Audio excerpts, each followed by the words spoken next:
जब भी बुद्ध पुरुष धरती पर अवतरित होते हैं, उनको समझा ही नहीं जाता है और वह अपने ज्ञान को, उस शाश्वत सत्य को, उस धर्म को उपदेशों के जरिए भाषाओं का रूप देकर मनुष्य को बताने का, समझाने का प्रयास करते हैं। मगर कर्मों के दुष्चक्र में फंसा मनुष्य बुद्ध पुरुष तक पहले तो पहुंच ही नहीं पाता, और अगर कुछ सौभाग्यशाली मनुष्य उन तक पहुंचते भी हैं तो उस गूढ़ ज्ञान को, उस शाश्वत धर्म को आत्मसात नहीं कर पाते, उसको अपनी जिंदगी में अनुभव नहीं कर पाते हैं। कुछ थोड़े मुट्ठी भर प्रज्ञाशील लोग जो संसार के नश्वर भोगों का आनंद छोड़ते हैं, संसार की वास्तविकता से वाकिफ हो जाते हैं, वही प्रज्ञाशील विवेकशील पुरुष बुद्ध पुरुषों के प्रकट होने का फायदा उठाते हैं और अपने को इस अनित्य संसार के दुष्चक्र से मुक्त कर लेते हैं। भारत की पावन धरती पर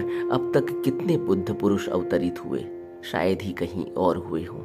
हालांकि बुद्ध कहीं भी पैदा हों, अवतरित हों, उनके लिए संसार की कोई सीमा नहीं होती। वह जिस जीव को अपना उपदेश देना चाहते हैं उस तक स्वयं ही पहुंच जाते हैं। यह बात और है कि वह देना तो सभी को चाहते हैं, मगर मनुष्य का बनाया हुआ अपना ही मकड़जाल ऐसा है कि वह उसको भेद ही नहीं पाता और बुद्ध पुरुष तक पहुंच ही नहीं पाता। और अगर पहुंचता भी है किसी तरह से तो श्रद्धा और विश्वास पैदा नहीं कर पाता और अधिकतर जीवन संशय में ही बीत जाता है और गहन अभ्यास और समाधि का उसे आभास भी नहीं हो पाता।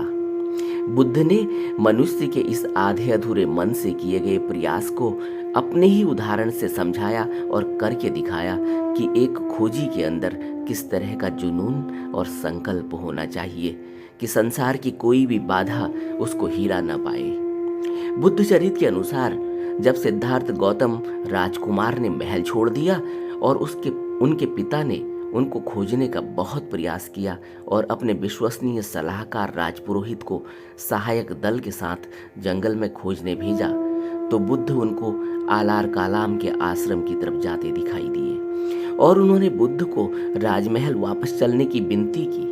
तब बुद्ध ने उनसे कहा, सूरज धरती पर उतर सकता है, हिमालय पर्वत की श्रृंखलाएं अपनी स्थिरता खो सकती हैं, परंतु मैं एक गृहस्थ के रूप में जिसे सत्य का आभास भी नहीं है और जिसकी इंद्रियां केवल सांसारिक भोग की ओर लगी हुई हैं, अपने परिवार में वापस नहीं लौटूंगा।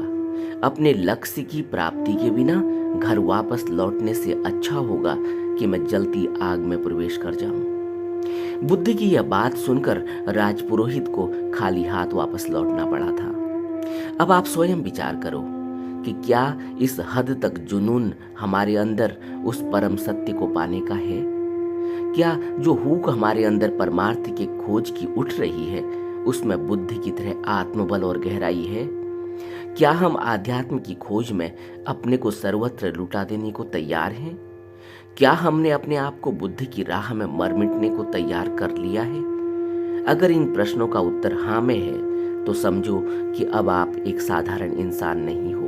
अब बहुत जल्दी ही आपके अंदर से बुद्धत्व की खुशबू उठने लगेगी और आप बुद्ध के मार्ग पर तेजी से चलने लगेंगे, क्योंकि इस जीवन का अगले पल का भरोसा भी नहीं है और ऐसे में इसका एक पल भी बिना आध्यात्म के मार्ग पर चले खर्च हो जाना बहुत पीड़ा का कारण होगा। और अगर ऊपर के प्रश्नों का उत्तर संकोच में है और तैयारी पूरी नहीं है तो समझना चाहिए कि अभी हम संसार से मुक्त नहीं होना चाहते, हमें अपने ऊपर विश्वास ही नहीं है और नहीं अभी हमारी कोई ऐसी तड़प है कि हमें बुद्धत्व संसार के नश्वर पदार्थों को छोड़ने की एवज में मिले। यही कारण है कि बुद्ध का मार्ग बहुत कठिन मालूम होता है।